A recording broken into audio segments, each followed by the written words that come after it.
Another night, another tropical update. I mean, unbelievable. A stretch of tropical cyclones.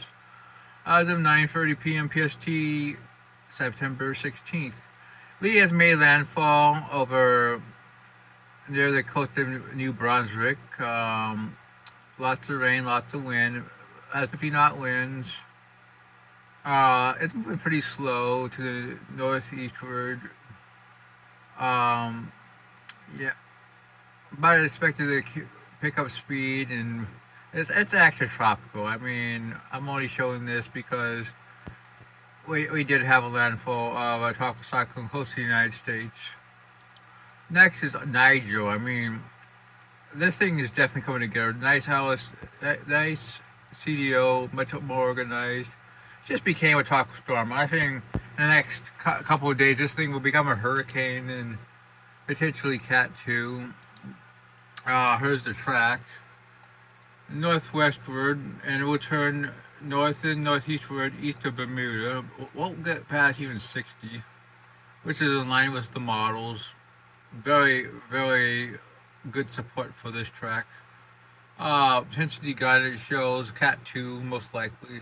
Probably 90 to 95 knots. Could become a free. We'll have to see. Lastly, we have Margaret, which is pretty much gone. Will become post-tropical in the next 12 hours. But who knows? Maybe it will form near the Azores um, in a few days.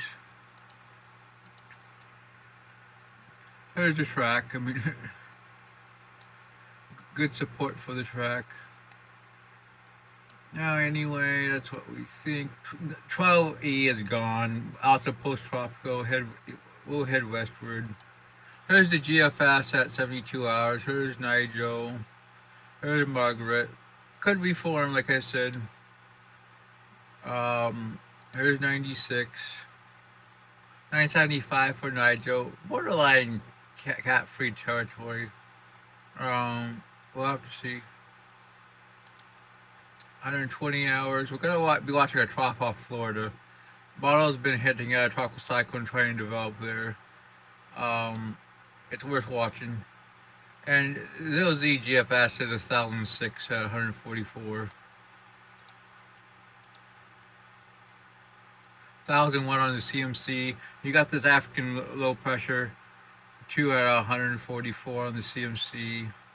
And you have the icon also showing both systems. 1008 for the Florida system, 1005 for the African system. I'm going to say 30% for the system near Florida and 30% for the African system in the next 7 days. That's my opinion. Could change either way. Makes landfall over North Carolina. While the African system strengthens to 1,000 at 168 on the icon. 997 at 180 hours. The CMC at this time shows 1,002 for the North Carolina system. Well, I can't really read that, but I think it's 1,005 for our African system. GFS kind of shows both, but stronger with the Florida system.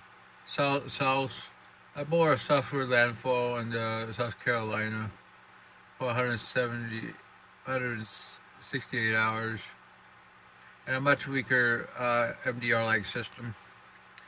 Well, that's what I think right now. As for the East Pacific, there's a disturbance right here that could be forming into a tropical cyclone to the next week. But let's see what the NAC has for it. The NAC did mention it. Nothing in the Central Pacific. Yeah, it has 50% for that system. A broad area of low pressure located well south of the coast of southern Mexico, producing discredited showers and thunderstorms. Environmental conditions are forecast to become conducive for general development of this system. A target patch could form by the middle of next week. The system is expected to move west-northwest over the central and western portion of the eastern Pacific. So they do say 50% for information of the system. We can go look at it. I mean, here it is at 156,000 free on the GFS. Go back to on the GFS at 72,004. Yeah, pretty good support. 1,001 on the CMC. 999 on the CMC at 120 hours. Icon 1,002. Actually, Icon shows quite a few systems. I mean, oh, anyway, that's your truck update for tonight.